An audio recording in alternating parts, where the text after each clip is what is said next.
Okay, nakahanda na po ba tayo sa makikinig sa salita ng Diyos ngayong bagay ito? So, ako po yung mabati muli ng good morning po sa bawat isa na nandito at ganoon din po sa ating mga walang sawa pong sumusubaybay sa ating live streaming. Good morning po sa inyo lahat. Of course, magandang gabi, magandang umaga sa ating Panginoon. Sayang, alin ang sayang.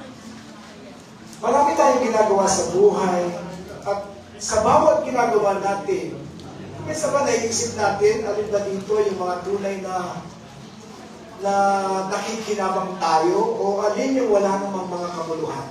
Diba marami tayong ginagawa sa buhay, hindi ba natin tinatanong minsan ng ating mga sarili kung ito ba ay talagang kailangan? Kung ito ba ay talagang may pakinabang sa atin o sayang lang ang panahon na ating pinudukol sa mga bagay nito. Kumbaga, parang sayang ang panahon, sayang ang effort, sayang ang oras.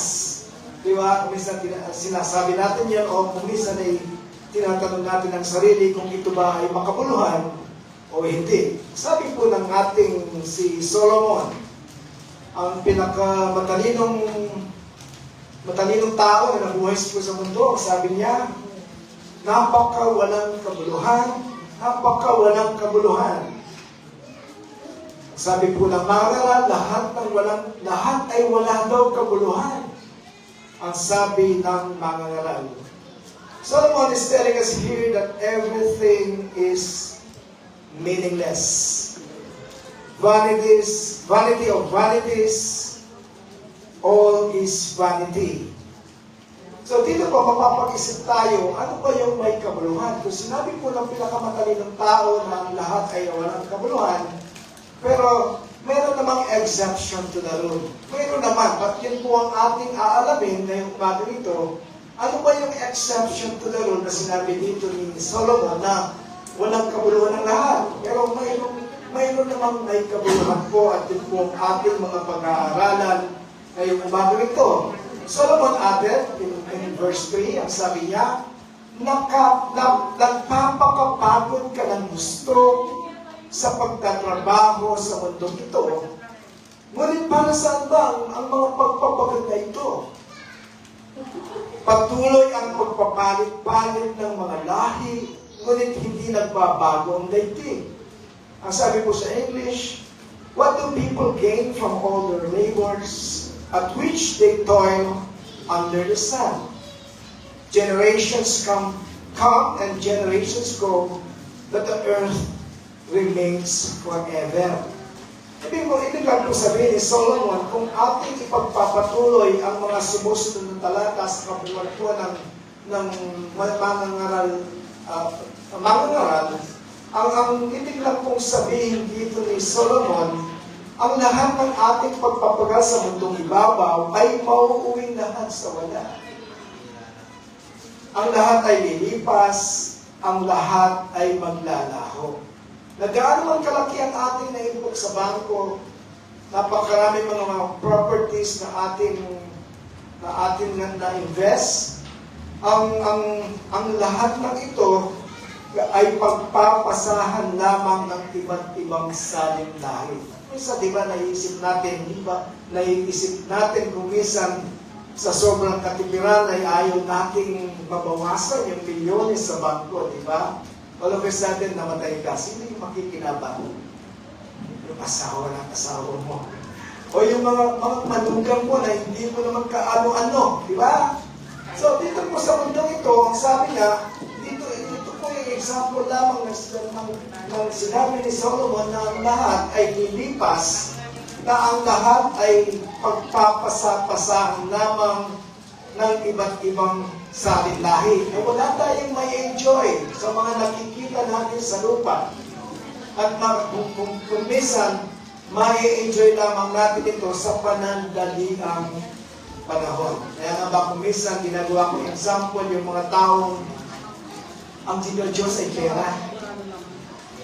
Hindi nila alam, sa isang iglap lang, pupunin ni Lord yan. Sa isang iglap lang, mababangkap ka.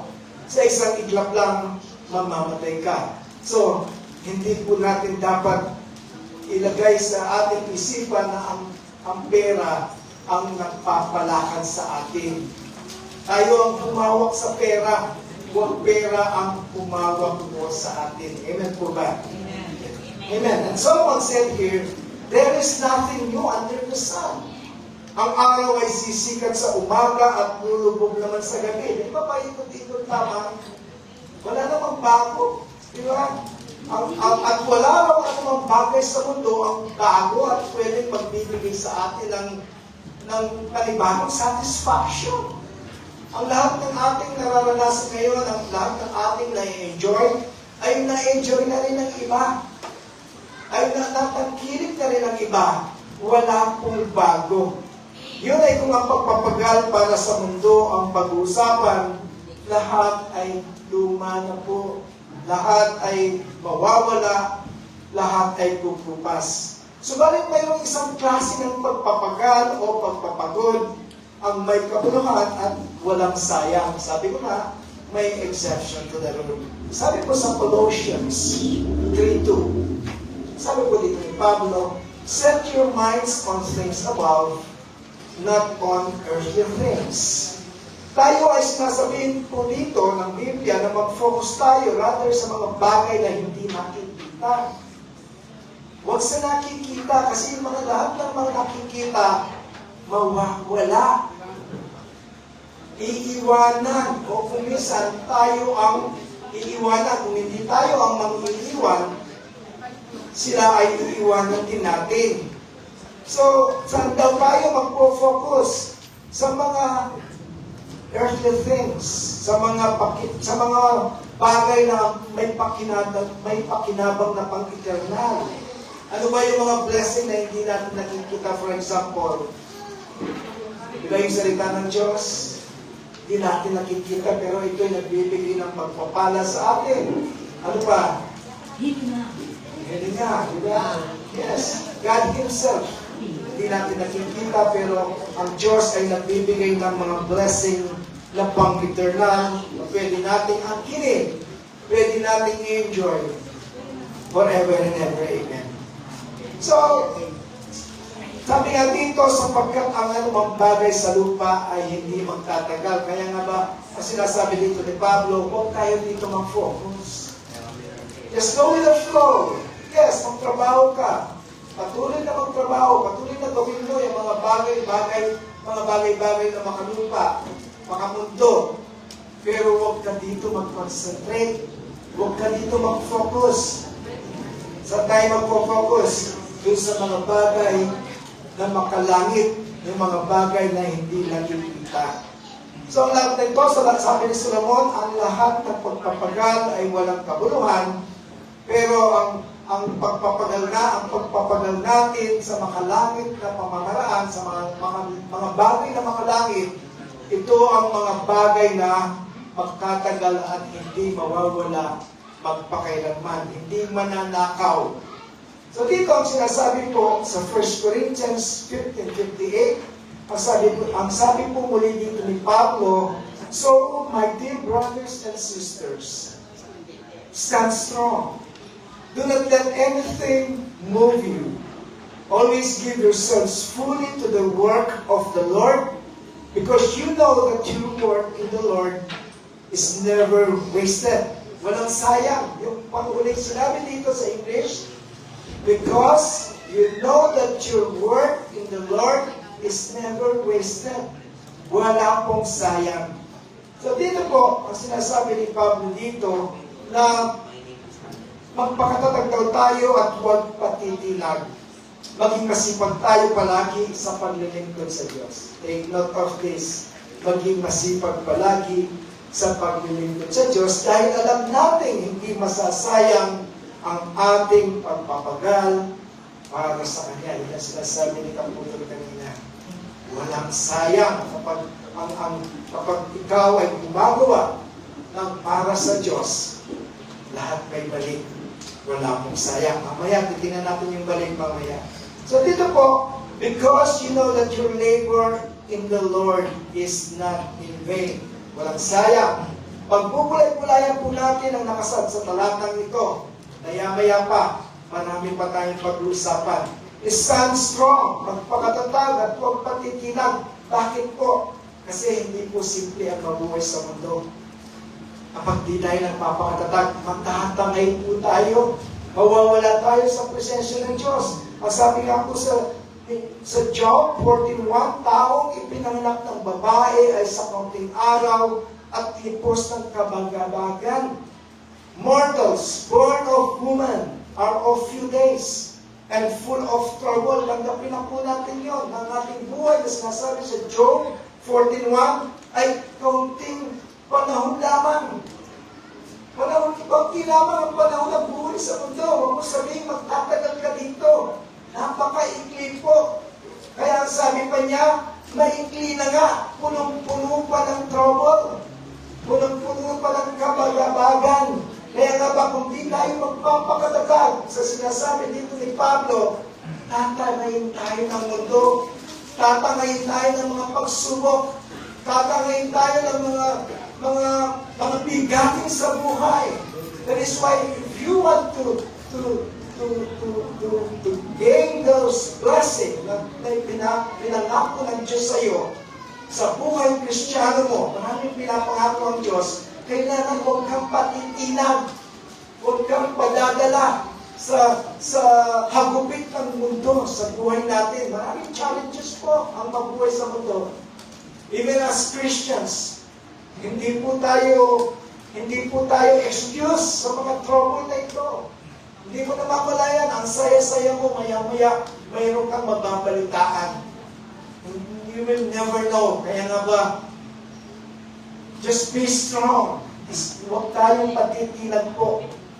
At kailangan tayong magpakatatag para makapagpatuloy po tayo sa ating paglilingkod sa Diyos na nagbibigay ng punong-puno ng blessing sa buhay natin. Amen po ba? Amen. So dahil alam daw natin hindi masasayang ating pagpapagal sa Kanya, sa ministry, sa paglilingkod, sa anumang bagay, sa outreaches, anumang bagay na ginagawa mo para sa Diyos, wala pong sayang. Related po ang ating tatalakayin ngayong umaga nito. I want to tell you the story of Ruth. Ruth in the Old Testament. At titingnan po natin kung ano ang magiging kaugnayan ng kwentong ito sa ating pinag-uusapan. In Ruth, actually, if you want to read the whole story, it is written in Ruth, chapter 1, verses 1 to 27. Pero hindi ko babasahin lahat. Ikwento ko lang sa inyo kung ano nang nangyari kay Ruth dito. Ang sabi po dito,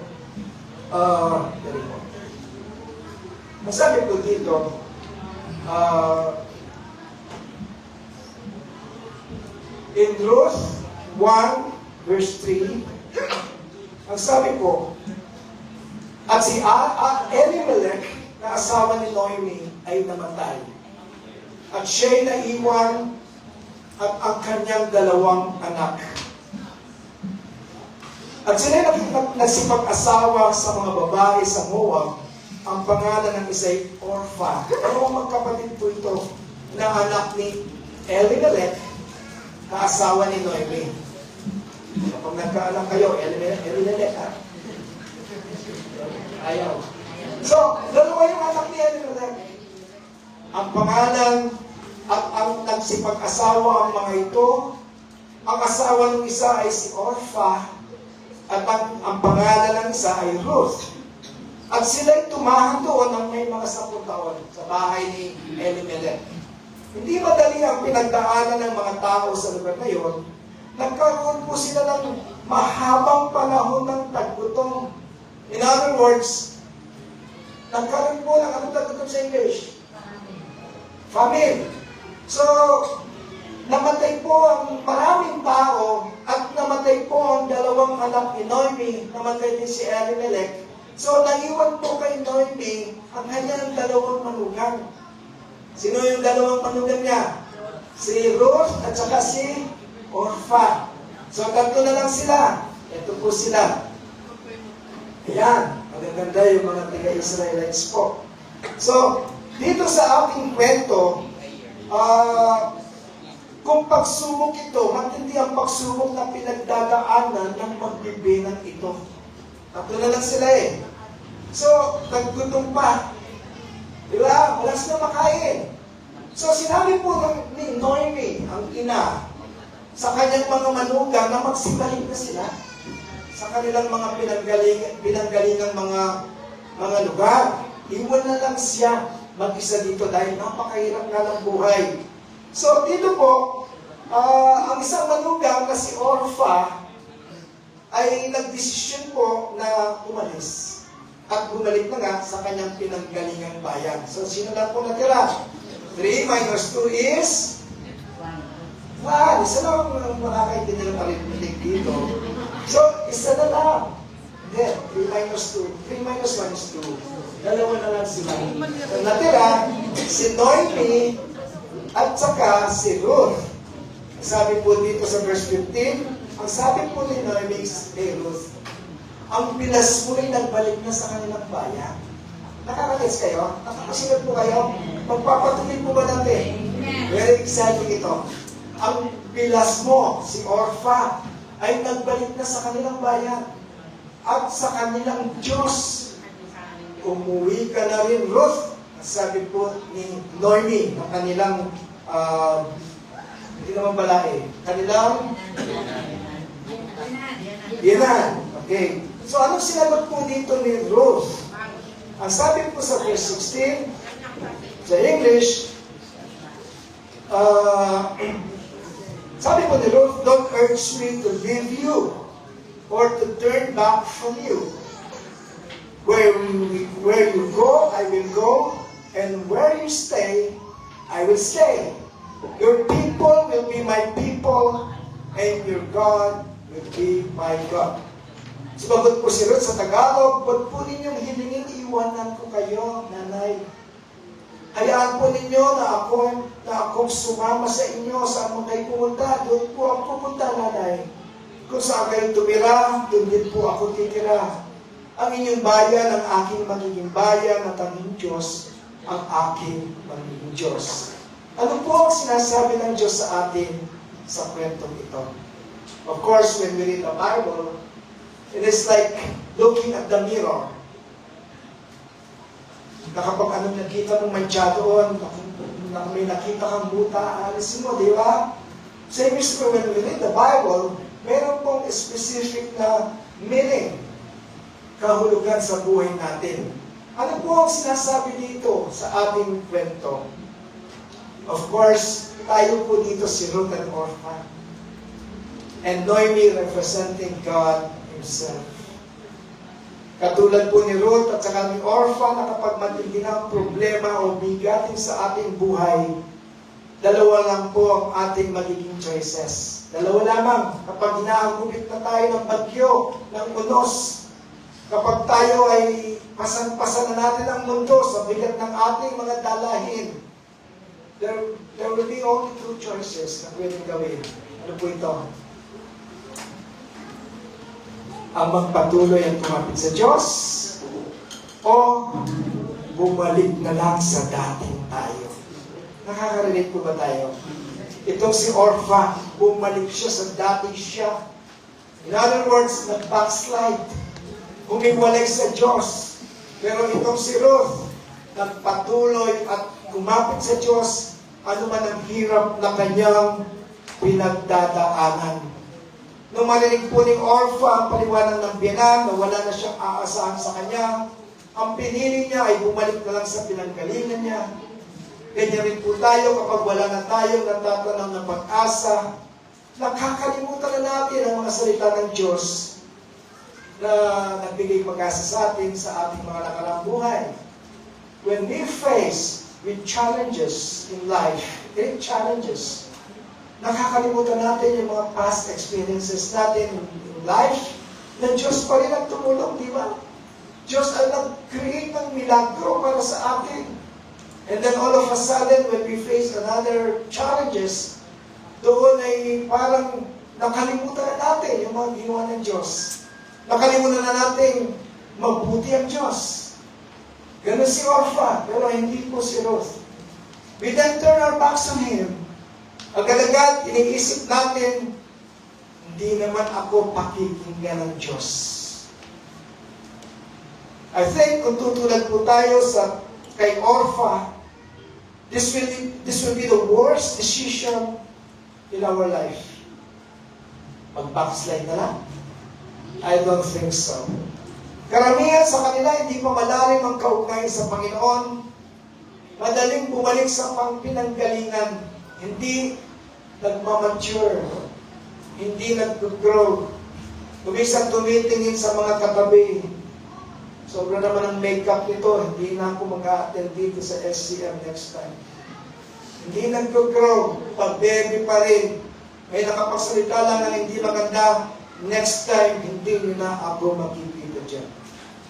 You're like Orpha. Kahit anong, but you are not like Ruth. Kailangan po tayo ay maging Ruth forever. Ano man ang ating nararanasan sa buhay, patuloy lang sa kapit sa Panginoon. Karamihan po sa kanila hindi pa malalim ang kaugnayan sa Panginoon. Ang sabi ko nga, madaling bumalik sa pinanggalingan. And they will say, akala ko ba kapag nag-born again na ako, akala ko ba kapag Kristiyano na ako, mabuti na ang buhay, lalo lang napasama. And to think na born again ka man o hindi, dadanas po ang hirap ang tao. Di ba? Sabi nga sa Biblia, kung ano yung, kapag nagpaulan ng Diyos, mauulanan, maging ang masama o mabuti. Kapag nagpaaraw ang Diyos, masisikatan ng araw, hindi lamang yung mga mabubuti, kundi yung masasama rin.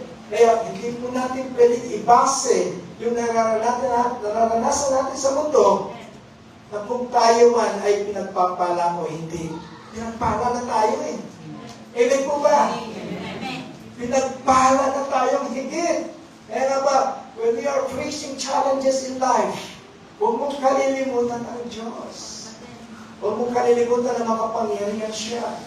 Huwag mong kalilimutan mahal na mahal ka niya. Tama po ba ang tama? Tama. So, kung magbabalik tanaw lang po tayo sa nakaraan, makikita natin na kung ano man ang nararanasan natin ngayon, kapighatian man o kasiyahan, ang mga ito ay consequence lamang po ng mga itinanim natin sa buhay. Malas hindi po malas, tayo po ang gumagawa ng malas sa buhay. Sisisihin agad natin ang Diyos. Po, sinasabi nga sa Galatians 6:7 says, kung ano po ang ating itinim, hindi ng ating aanihin. Nagtanim tayo ng mabuti, of course, mabuti po, kabutihan po ang balik sa buhay natin. And when we plant bad things, bad din po ang balik. Yun po ang hindi karma, kundi yun po ang sinasabi dito, kailangan huwag kang magtanim ng masama. Ang sabi nga sa mga Kawikaan 13:15, ang sabi po dito, ang mabuting pagpapasya'y nagbubunga ng pagpapala. Ang sabi pa, ngunit ang lakad ng di tapat, ang kanilang ikasisira. Good judgment wins favor, but the way of the unfaithful leads to their destruction. Sabi po dito, we are free to choose our actions. Diba? Libre naman tayo eh. Meron tayong free will eh. Diba? Kahit Kristiyano ka na, nakakaalam ng mabuti o masama, mayroon ka pa rin free will to do good or to do bad. Nasa sa iyo yan. Hindi ka kukontrolin ng Diyos. Basta sinabi ng Diyos sa mga mabuti o hindi, nasa atin ang pagpapasya. We are free to choose from our actions, but we are not free to choose the consequences of these actions. Libre tayong mamili kung ano man ang pipiliin sa buhay, pero yung kahihinatnan, hindi natin pwedeng piliin. Gumawa ka ng mabuti, yung kahihinatnan mo mabuti sa buhay mo.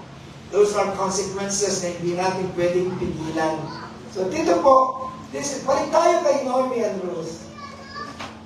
Ito po. And Ruth made the right decision to follow her mother-in-law.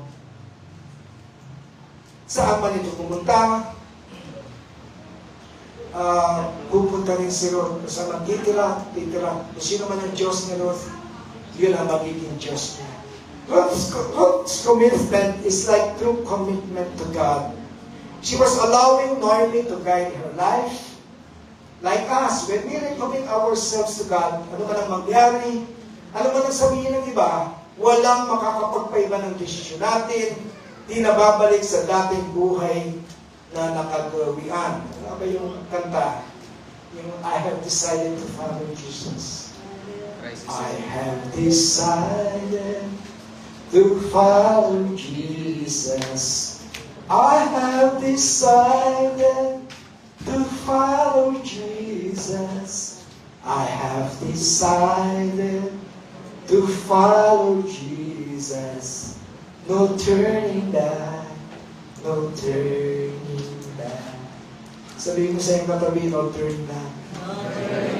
Ano man ang mangyari, no turning back, kasi nandiyan yung pagpapala. Yung inyong pagpapasya na sundan ng Diyos, sundan si Kristo sa buhay mo, nandiyan ang sikreto ng iyong pagpapala po. Ang isang tunay na tumanggap ay nagkaroon po ng pag-ibig sa Diyos. Tulad ng isang magsiirong na ikinasal, they made a vow with each other. When we receive the Lord, para tayo ikinasal sa Diyos. Ano ba yung vow na sinasabi natin nung tayo ikinasal? Sino ba yung ikinasal na dito? Ano ba yung vow na sinabi natin? Nakalimutan na yata ni Brother Adam. Nakalimutan na yata ni Brother Tom. Kay dali niyong makalimot. Nagpunta ka nga dito, Brother Dave. Sabihin mo yung vow na sinabi mo nang ikinasal kayo ni Caesarea. Hindi pa mo talaga. Nakawarning ka na. Di ba? Sinabi natin sa kung sino may nagkasal sa akin. Ano yun? For better or for worse, for richer or for poorer, in sickness or in health, till death do us part. We made a vow. So, same is true when we receive the Lord in our hearts. Yun po ang vow natin sa Kanya. Walang magbibigay ng hindrance sa aking pag-ibig sa iyo, Lord. Pag nagdaman ang buhay ko, hindi. I will still love you, Lord. For better or for worse. Maging mayaman man ako, maging mahirap. For richer or for poorer. Diba? May sakit man ako, wala. Lord, till death do us part. Amen po ba? Amen. Yan ang tunay na puso ng isang nagmamahal sa Diyos. Yung puso yung mga tao may intimate, very intimate relationship kay God. Hindi religion po. Kasi yung religion, sumusunod lang dahil takot.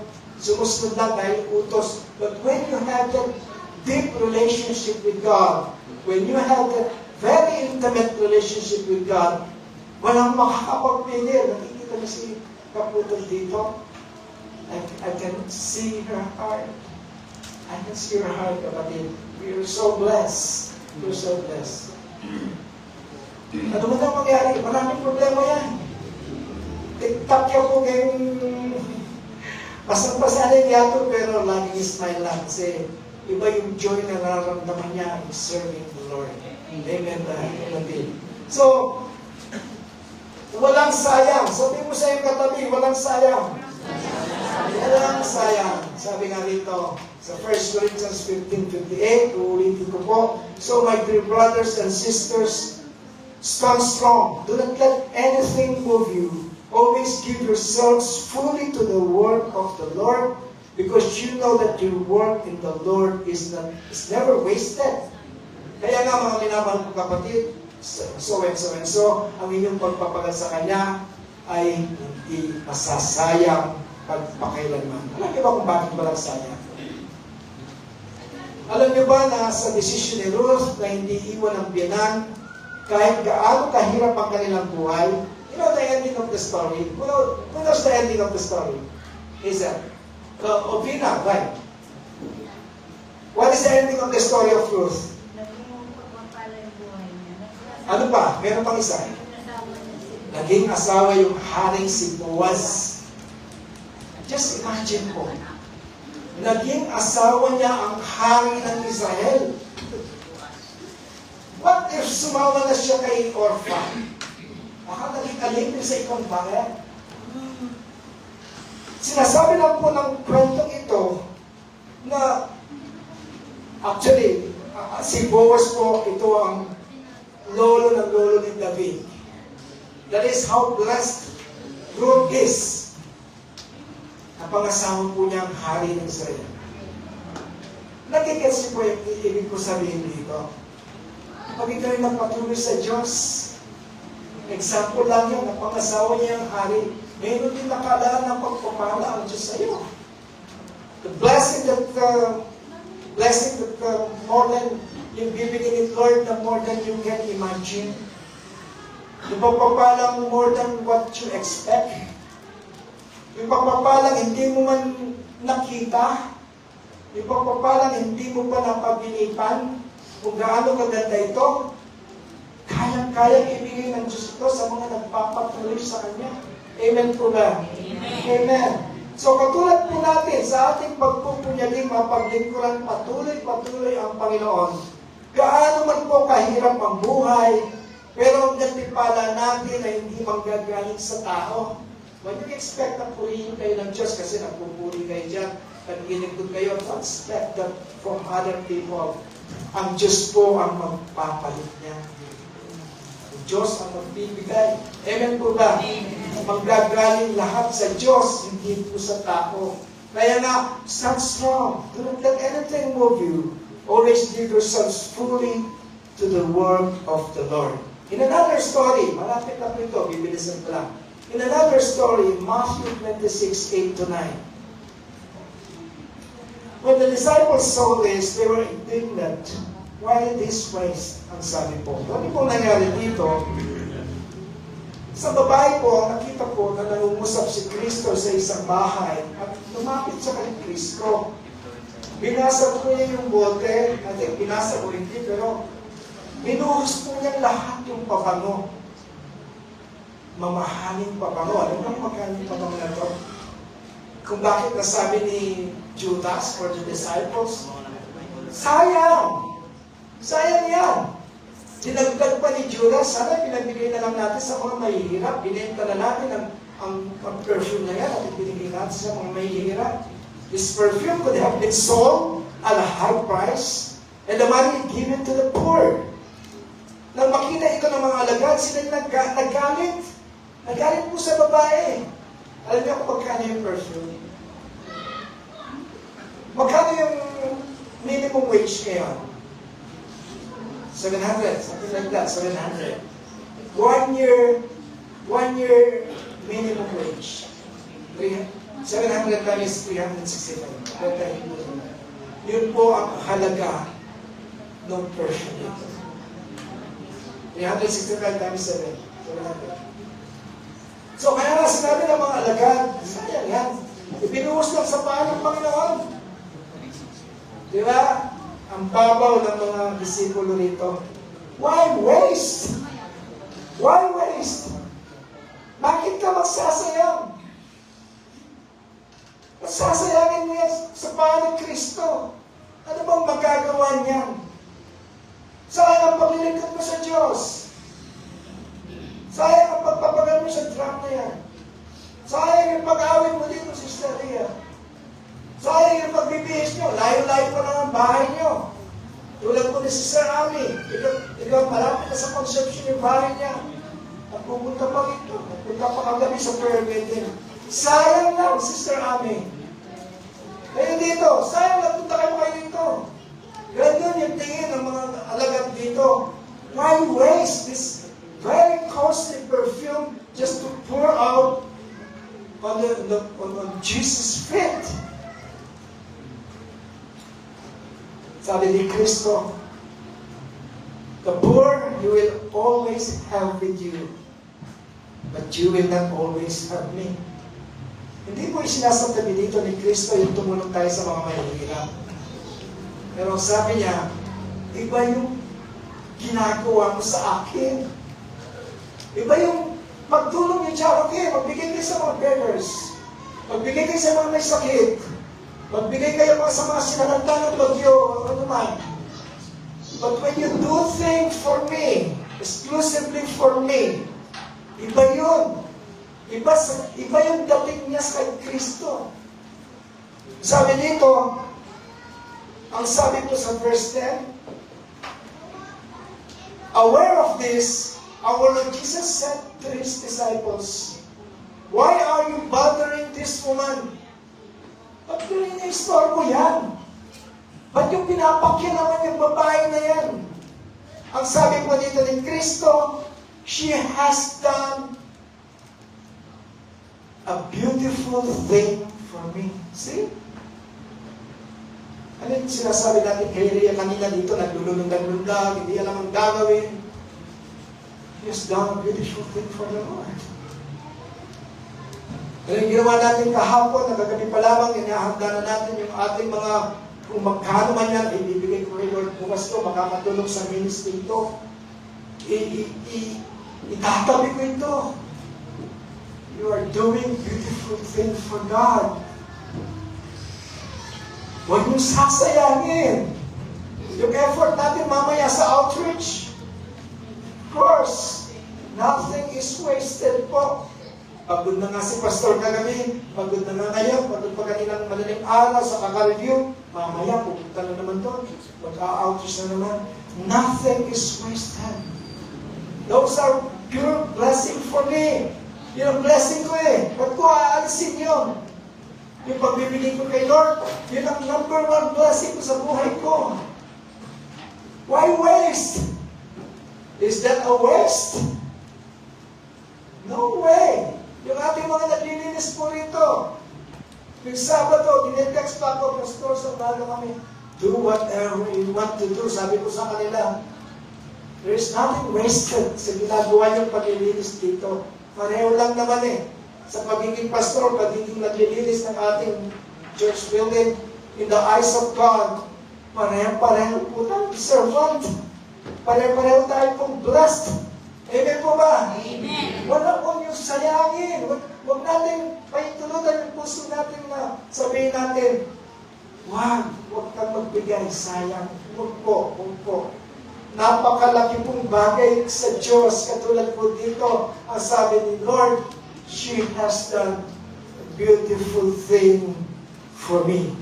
Lahat tayo ay may salitang sayang. Sayang ang pera, sayang ang oras, sayang ang opportunity, sayang ang pagkain. Pero ang tanong, pareho ba ang tingin ng tao at tingin ng Diyos sa sayang? Sa kwentong ito, mga disciples ay nagsabing sayang, pero si Jesus ay nagsabing hindi sayang. Magandang gawa ito. Minsan ang tinatawag ng tao na sayang ay mahalaga sa Diyos, at ang pinangahalagaan ng tao ay maaaring sayang lang sa paningin ng Diyos. Sayang ba ang pagmamahal na inuukod natin kay Lord? Let me answer that. Sayang ba? Yes or no? No. Mahal mo ang Diyos, di ba? Sayang ba yung pagmamahal? Never. Isang babae nagdala ng mamahaling alabaster jar. Isang taong praktikal ay magsasabing, pwede na magpunti lang ang ibuhos. Di ba? At binuhos mo lahat. Pero ang pag-ibig ay hindi laging sinusukat sa presyo, kundi sa puso. That is why I always tell our team here, when you sing, do not sing na parang kayo ay nagko-concert. Do not sing like you are performing. Sing as if we worship. Sing just worshiping God. Hindi tinitingnan ni Lord kung magaling yung boses mo. Hindi tinitingnan ni Lord kung wala ka sa tono. At tinitingnan ni Lord yung pag-awit mo. Inihahandog mo ba ito sa Diyos o sa ibang bagay? That is what matters. Kung ang ginagawa mo ba ay inuukol mo sa Diyos lamang, yun po ang magandang bagay na sinasabi dito. Kapag ginawa mo ito sa Panginoon, walang nasasayang. Sayang ba ang pagsasakripisyo? Ang perfume ay sobrang mahal, maaaring katumbas ng isang taong sahod. Hindi lang siya nagbigay, ibinuhos niya ang lahat. Ang tunay na pag-ibig kay Kristo ay may kasama mong sacrifice. Ang sabi nga ni David sa 2 Samuel 24:24, I will not offer to the Lord that which cost me nothing. Tapos kapag nandito ka na, oops, wag mo nilabas yung papel. Yung kumakalansin na. Do not give to the Lord na hindi ka masasaktan. Kailangan kapag nagbigay ka kay Lord, may kirot. Di ba when you give to your children, di ba kung minsan kahit wala ka ng budget, kapag humiling ng anak mo, ang mahal-mahal eh. Pero masisiyahan naman siya dito eh. Okay lang na magtipid mo yung sarili ko. Huwag mo nang bibili ng makeup.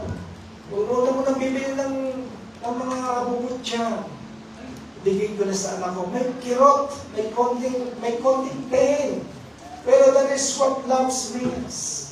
When you love the Lord, you have to give to the Lord yung masaktan ka naman. May kirot naman. Actually, when you love the Lord, when you love someone, sacrifice will no longer be called sacrifice. Kasi, mahal mo yung ginagawa mo eh. Di ba? Kapag mahal mo yung ginagawa mo, nag-enjoy ka, di ba? When you give big to the Lord, you enjoy it. Kasi you love the Lord eh. When you give something for your son or daughter, that's nothing to you kasi mahal mo yung mga anak mo. It will no longer be called sacrifice. Nawala po natin. So, sabi nga dito, may nagsasabi, sayang ang Sunday, sayang ang offering, sayang ang panahon. Pero kung ito ay para kay Kristo, this is an investment to eternity po. Actually, we serve not to invest. Pero, ito ay investment din for eternity. Ang talagang sayang ay ang buhay na hindi inalay kay Kristo. Mas sayang ang talent na hindi ginamit kay Lord.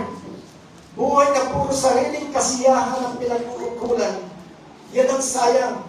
Panahon na walang paglago, pagkakataong makapaglingkod, pero pinapalampas. Yan ang sayang. Sabi mo sa iyong katabi, yan ang sayang. Yan ang sayang. So dito po ang sabi po ni Pablo, matapos na tayo, palapit na tayo magtapos, kaya mag-ingat kayo kung paano kayo mamumuhay. Mamuhay kayo tulad ng matatalino at tulad ng mga mamang. Verse 16, gamitin ninyo ng lubusan para sa mabuti ang bawat pagkakataon sapagkat puno ng kasamaan ang kasalukuyang panahon. Hindi po sayang ang perfume. Mas sayang ang pusong hindi sumasamba. Ang Diyos ay hindi nakakalimot sa mga ginagawa natin para sa Kanya. He defended the woman. Habang kinokondem siya ng tao, pinuri siya ng Panginoon. Ang kanyang ginawa ay ipangangaral sa buong mundo. Ang sabi po dito ng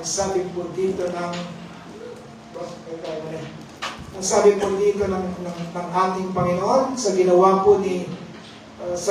po ni nung nag-alay ng perfume, ang kanya daw ginawa ay ipangangaral sa buong mundo. Pinangaral natin ngayong umaga nito. Nagkatotoo ang sinabi ni Kristo na hindi nasayang yung ginawa ng babae ito. Sabi po sa Hebrews 6:10, God is not unjust.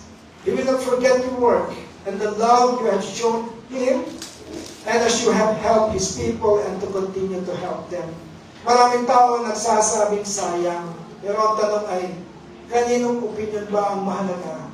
Kapag ang buhay natin ay binuhos natin para kay Kristo, hindi po yung sayang.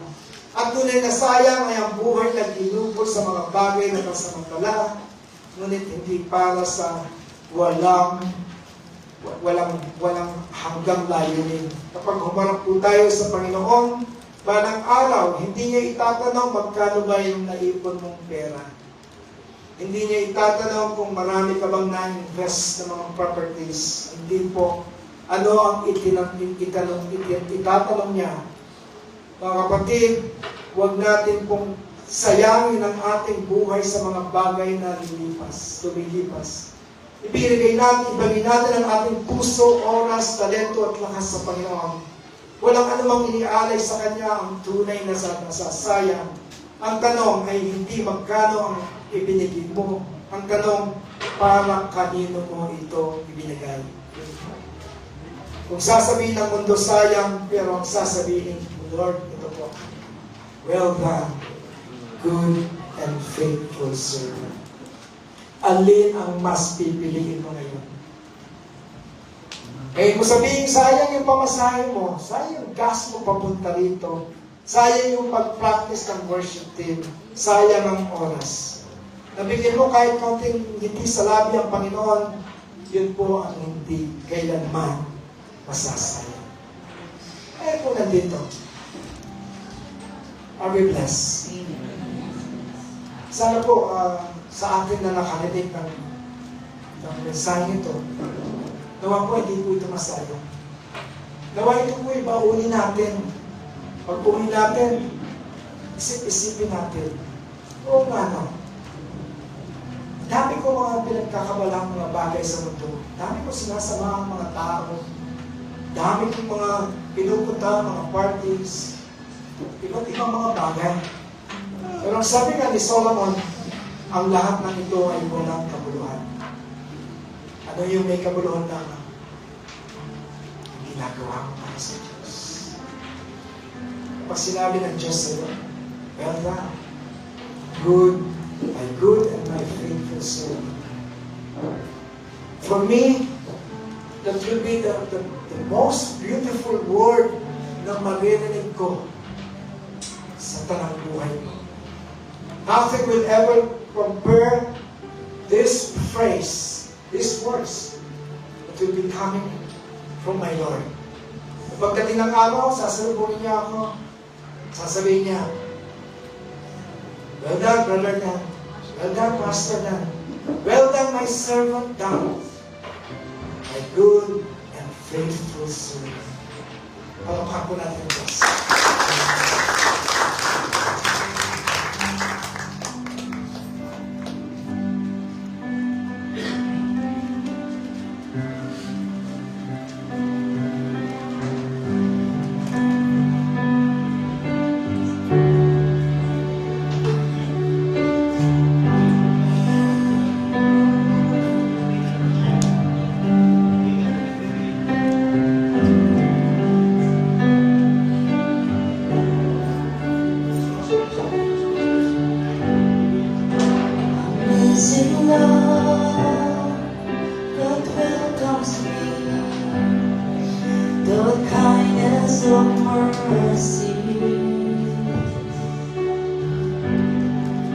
That both with love, full-heartedly, my soul love is serving. God, you're so good. God, you're so good. Oh God, you're so good. You're so good to me.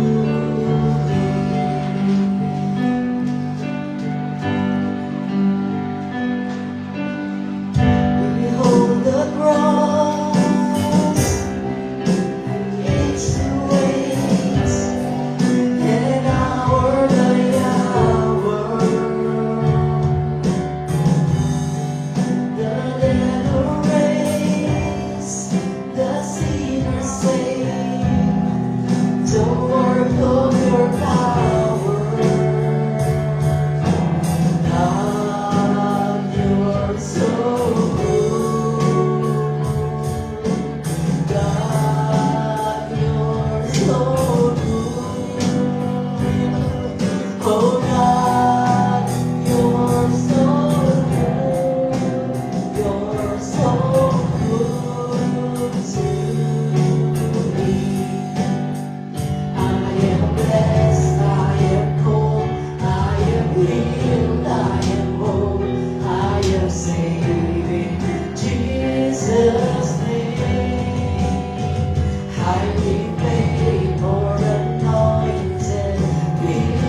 you're so good.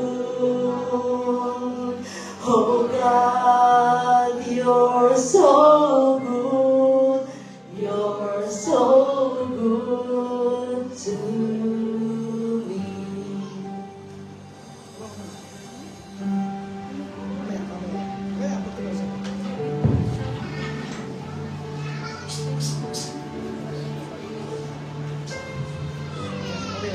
Good morning po sa ating lahat. Morning. Seryoso kayo malungkot. Seryoso silang lahat din. Anyway po, narinig po natin yung message for today. Yung focus po kasi doon sa kung titignan po natin yung tema at yung buong konteksto nung salita na narinig natin today. It focuses on the efforts that we give to the Lord. Yung oras, yung energy, lahat ng effort na ibinibigay natin sa ministry. Pero gusto ko pong i-focus sa isang bagay, sa isang ministry na kaya natin gawin lahat. Pero dito po lahat pumapasok yung sayang. Yan po yung pagbibigay. Giving is also a ministry. Hindi lang siya parte ng bawat Sunday service na nagbibigay tayo ng offering. Giving to the Lord is a ministry na kaya natin gawin lahat. Pero marami po sa atin ang nangihinayang. Katulad nung sinabi ni Pastor kanina, huwag lalabas yung papel. Yung kumakalansing lang. Marami po sa atin ang gano'n. Ang nangihinayang doon sa halaga na hinuhulog natin sa ating offering bag. Pero nais ko pong basahin sa inyo. This is 1 Chronicles 29, 12 to 14. 11 to 14. Ito po ay pagpupuri ni David kay Yahweh. So, babasahin ko po sa inyo ang kadakilaan, ang kapangyarihan, ang karangalan, at pagtatagumpay, sapagkat inyo ang lahat ng nasa langit at nasa lupa. Sa inyo ang kaharian, at kayo ang dakila sa lahat. Sa iyo nagmula ang kayamanan, ang karangalan, at kayo naghahari sa lahat. Taglay ninyo ang kapangyarihan at kadakilaan, at kayong nagbigay ng lakas at kapangyarihan sa lahat. Pinasasalamatan namin kayo, O Diyos, at pinupuri ang inyong malwalhating pangalan. Ngunit sino ako sa bayang ito? Buong puso kaming nagkakaloob, sapagkat ang lahat ng ito ay galing sa inyo at pinabalik lamang namin. Katulad po ng sinabi ni David, ang pagbibigay ay pagbabalik kay Lord. Again po, hindi po ito paying forward. Hindi po tayo nag-i-effort at nagbibigay para ibalik yan ng Diyos sa atin. Yung ating pong effort ng pagbibigay ay pagbabalik. At na kay Lord po yun. Katulad po ng lagi kong sinasabi, the Lord wants us to live abundantly. We just have to obey. Gusto ko rin pong i-share. This is a testimony po about giving. Nung po ako'y bata, doon po sa church namin sa Batangas, meron po kaming project. Kasi po yung pong church namin ay parang garahe din na likod bahay. Pero likod bahay siya, tapos ginawang church. Ngayon po, yung project po ng church is to build the church. The building for the church. Meron pong lote yung church, pero wala pong pera para i-build yung church. So, nag-usap-usap po yung mga elders at napagkasunduan po yung pledges ng pag-build ng church. Hindi ko po sinasabi magpe-pledges tayo, sinishare ko lamang po yung story, Tapos doon po sa likod nung, doon sa likod na yun, meron pong Manila paper, tapos may drawing ng church. Tapos kinukulayan po nila yun. Kung magkano na yung naaabot. Alam niyo po, after many years, kapag uuwi po kami ng Nasubo, nakikita ko po yung church ngayon, ang laki-laki. 3 floor po yung building. Diba? Praise the Lord. Yun po ay effort na hindi nasayang. It took years, pero ngayon makikita mo na yung building napakalaki. Naka-tiles, may mga sliding doors, may room yung bawat Sunday school, pati po yung bahay ng pastor nasa gilid. Diba? Katulad po din ng tayo, sa ngayon po hindi natin makikita, pero sabi nga ni Pastor kanina sa Galatians, kung ano man po yung ating ginagawa, siya rin po ang babalik. It is an effort that will never be wasted. Sa ngayon hindi natin nakikita, sa ngayon hindi natin natatanggap, pero sabi nga nung kanta, I can see a victory. Di ba? We can see a victory. Dahil alam natin, may plano si Lord.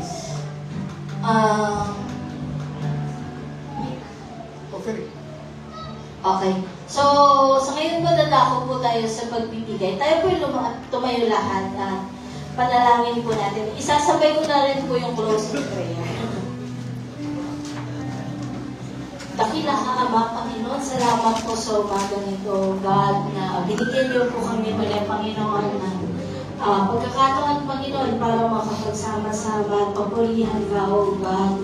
Lord, we can feel your presence in this place, O God. Alam po namin na you let everyone feel na kayo po ay nandito. Kayo nang musap sa puso ng bawat isa, O God. Lord, we know na meron po kayong paalala sa lahat po sa amin, O God, that you touch everyone's heart sa paraan na kailangan po ng bawat isa, Panginoon. Lord, so magang po ito, Panginoon, bukod sa pagpapasalamat, Panginoon, pinupuri namin, Panginoon, at itinataasan niyo yung pangalan, Panginoon, sa buhay ng bawat isa, O God. Lord, alam po namin na ang bawat isa po na dumating sa umagang ito, Panginoon, ay may hangarin, Panginoon, na ikaw ay papurihan ng God. Lord, we pray, Panginoon, na sa umaga pong ito, sa aming paghiwa-hiwalay, Panginoon, naway maging paalala po inyong mga mensahe. That our efforts, O God, are never wasted, O God.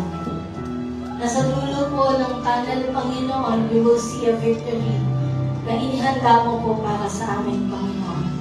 Lord, we also pray, Panginoon, na sa paghiwa-hiwalay po namin ngayong umagang ito, Panginoon, ang patuloy po na pagpapala ninyo ang aming maranasan, Panginoon. Your protection, O God, sa magulong mundo na aming kinalulugaran, O God. Alam po namin na kami po ay lagi niyong paprotektahan ng inyong banal na dugo, Panginoon. And Lord, give us more reasons, O God, to bless your name, O Lord, to glorify your name, Panginoon. Nawa po, Panginoon, ay lahat po ng pinagdadaanan ng bawat isa sa araw na ito, Panginoon, sa mga oras na ito, Panginoon, sa mga darating na araw, Panginoon, ay balang araw maging isang testimony, Panginoon, at mag-glorify lamang inyong pangalan, O God. Lord, we pray for your never-ending providence, Panginoon, provision from you, your protection, O God. Pagpalain niyo po ang bawat isa, Panginoon, dito, O God.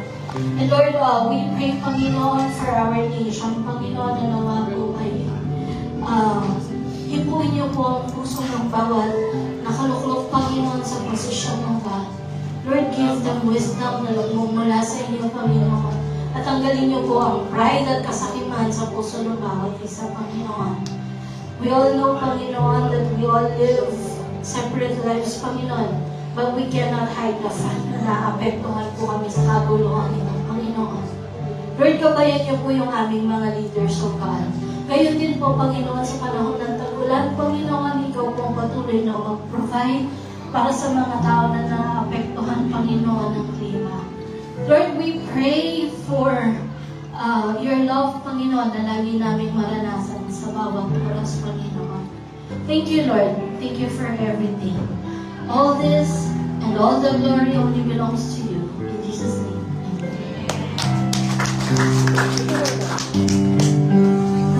Sige, po mo na.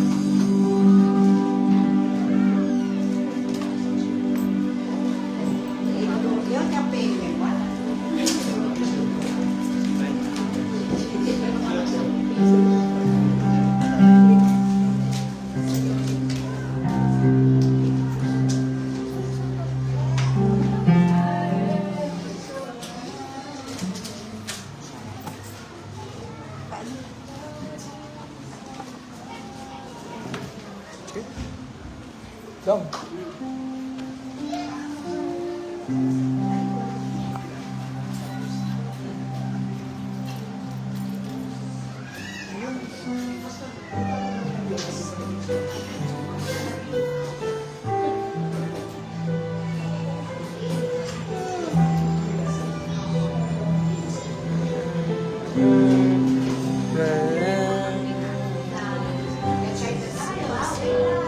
Ayan. Magandang umaga po ulit sa bawat isa. Ulit. Ayan. So, katulad po ng sinabi natin, our efforts are never wasted. At meron po tayong mga kapatid na nais pong ibalik ni Lord yung effort, ayan, ng pagiging mainit natin sa Kanya. So, tinatawagan po natin sa harapan si Present, char. Okay. So, tinatawagan po natin si Sister Lynn, si Sister Virgie, Sige, palakpakan po natin sila. Upo po tayo doon. okay, si Sister Cheche, Parang si gabi. Sister Esther po, at si Sister Amparo.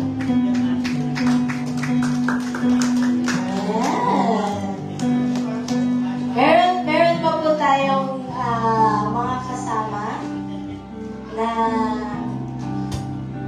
binulungan din tayo ni Lord. Ayan. Si Sister Marisa po. Si Sister Luz. Awesome. Si Sister Lourdes. Si Sister Rachel at si Sister Mitos. Sa likod kayo. Sa likod kayo. Kita ko paggulit mo. Adi, Sister Esther, Kenika. Rang rice kita lang.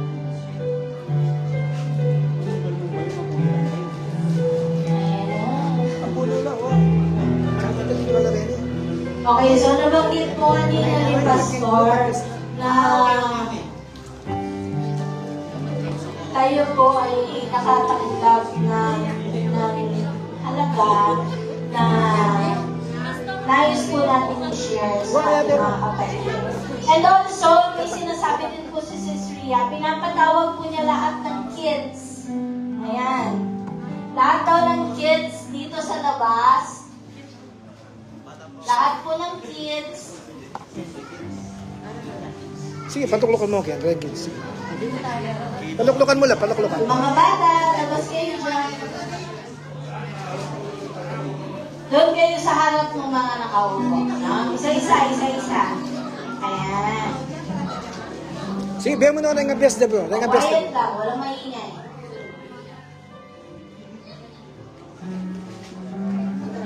Sige, paupo na lang.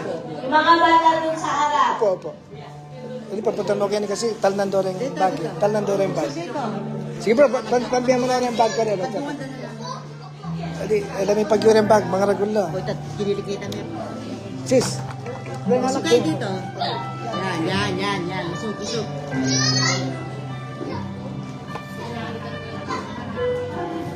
Wala nang bata? Upo, bebe ako. Upo. Wala nang bata? Dahil very good kayo. Ayan na. Sige, pamigay na yung mga bigas bro, yung mga bigas sa likod. Hawakan po natin no, para makita nung nagbigay. Para makita nung nagbigay. Yan. Ayan. Bro, pantinam lang chat ito ka niya rin. Sige. Maagang pamasko po ni Lord yan.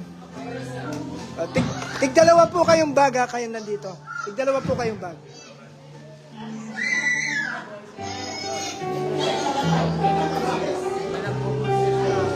Mayaman pa sa atin yan. Mayaman pa sa atin yan. Worth 2,000 po bawat isa. Worth 2,000. Bawat isang nakaupo. Worth 2,000 groceries.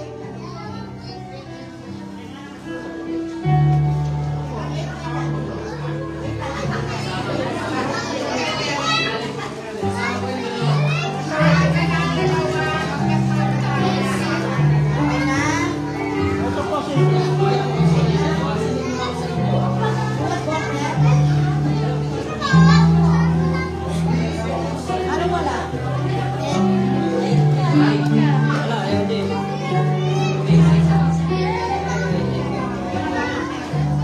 Okay na? Anak ko. Hindi ka lang tala kanina eh.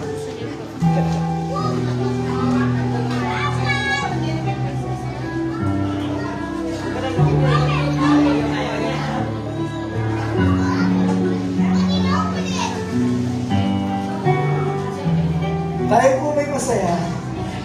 Maagang pamasko po ni Lord. Ginamit yung ating kapatid to give you blessing today. Nagpadala po siya ng 12,000 at 2,000 each po yan. Sabi niya, para may pang-stock sila ng pagkain. God is good, nanay. God is good. God is good. Bigay ni Lord yan. Bigay ni Lord yan.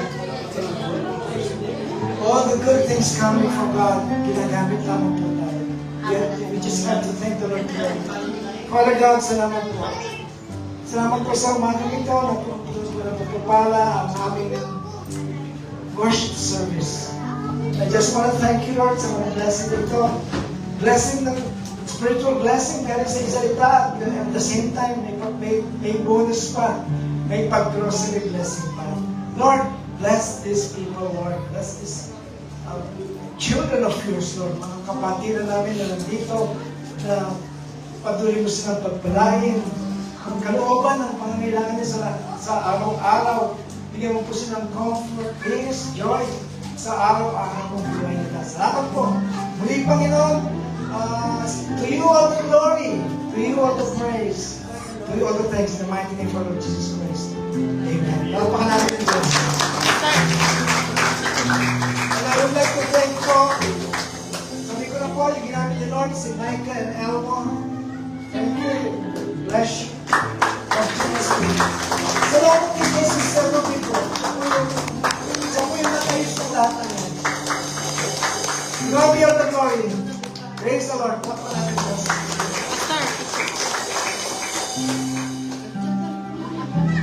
One, two, three. Isa pa. One, two, three. Isa po. Smile. One, two, three. Palapakan natin ang Diyos.